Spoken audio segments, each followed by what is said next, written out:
inside. This is not a joke. I was in the locker room at the end of my shift, and I heard the call come out on the radio, so I went back and got my patrol car and headed to the area. Service station attendant Harley Mustafa is then look at the rumbling sound. San Diego, California. The quiet community becomes the target of a deranged man's fury. 35-year-old Sean Nelson steals an M6 military tank from a local armory and takes it on a tour of destruction. And I have been really happy with the results. See? In minutes, police and news crews flock to the area.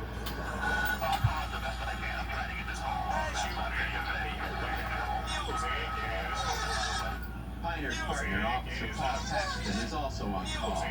He learns the tank's driver is an ex-soldier and a professional. He had served in the Army as a tank crewman. He definitely had tank experience.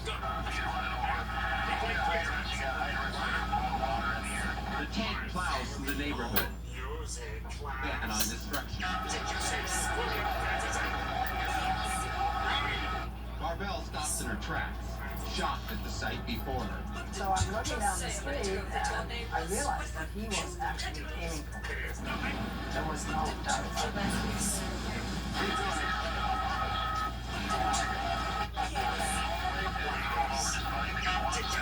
Nobody on the street is safe. Occupied vehicle with a family in it, and they just barely escaped before the car was crushed.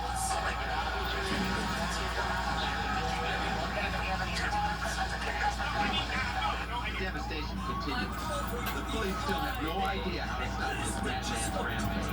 It was during that time of day where people are getting off work after school. The streets were right congested with people. The tank's power is mind-boggling. It mows down a traffic light, snapping it like a toothpick. Police are desperate to stop the street-side demolition. They called our SWAT guys to see if they had anything in their arsenal that could stop him. They said no. But police have more on their hands than just a runaway tank. Yes, it's a vehicle, but it's also a gun. At that time, it was the biggest gun on the streets of San Diego. It shoots at a mile a second, and we ain't got nothing on our department that can stop it. And to make matters worse, the deranged ex-soldier that control goes drunk. Mental problems plus alcohol. A ticky time waiting to explode. Suddenly, police are faced with even a greater danger. He zigzagged a little bit, and he made an abrupt right turn. That hold up this pedestrian footbridge, and he backed up, struck it again, backed up, struck it again. About 2 more hits and this bridge is down.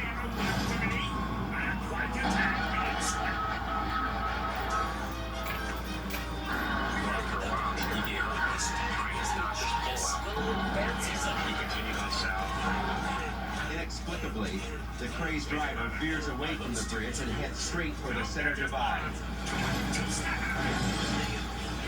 Paul and his partner Rick come up with a plan of action. That's when I made a decision I'm going to go on the tank. There's no time to stop oncoming traffic. If the tank breaks free, the results will be catastrophic. Rick and Paul make their move. Once I was on top of the vehicle, I cut the padlock off. We can look down in and we can see the driver. Continually shouted for him to stop the tank, let us see his hands. He looked back, looked up at us, no facial expression, didn't say anything.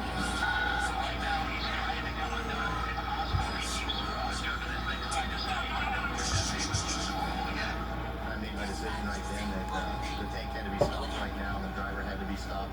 So I fired one round, struck him on the shoulder, and traveled diagonally down through his body. As quickly as it started, this ride comes to a deadly close. In that circumstance, there was no other options available. We had exhausted every other possibility that we had at our disposal. Hundreds of thousands of dollars in damages are the result of a madman's fury. Miraculously, no one was hurt in the rampage. Still, San Diego will never be the same. It reminded me of something you'd see on CNN on Bosnia. We ain't got nothing on our department that can stop it.